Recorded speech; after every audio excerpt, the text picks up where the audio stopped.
एक गांव में एक कुम्हार रहता था। वह अपने परिवार का अच्छे से पालन पोषण करता था। उसका एक बेटा था जिसकी उम्र 15 साल थी। लड़का पढ़ाई करता, खेलता कूदता और कभी कभी अपने पिता की मिट्टी के घड़े बनाने में मदद भी करता।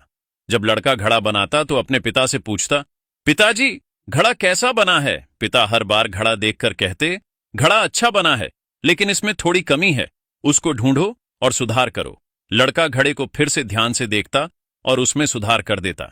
धीरे धीरे यह प्रक्रिया उसकी आदत बन गई।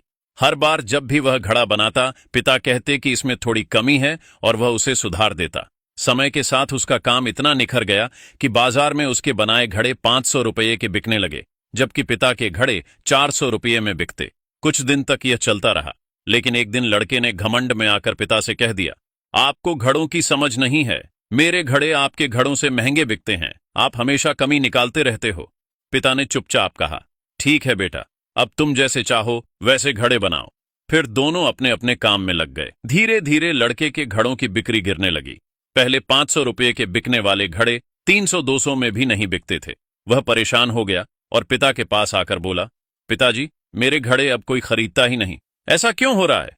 तब पिता ने मुस्कुराते हुए समझाया, बेटा, यही गलती मैंने भी अपने पिता से की थी। तुमने घमंड में कहा कि तुम्हारे घड़े महंगे बिकते हैं और मेरे कम दाम में, लेकिन असलियत यह है कि काम में हमेशा सुधार की गुंजाइश होती है। जब हम सोचते हैं कि अब मेरा काम सबसे अच्छा है और सुधार की जरूरत नहीं, तो वही हमारी सबसे बड़ी गलती होती है। याद रखो, किसी भी काम में कभी संतुष्ट मत होना, हमेशा बेहतर करने की गुंजाइश होती है।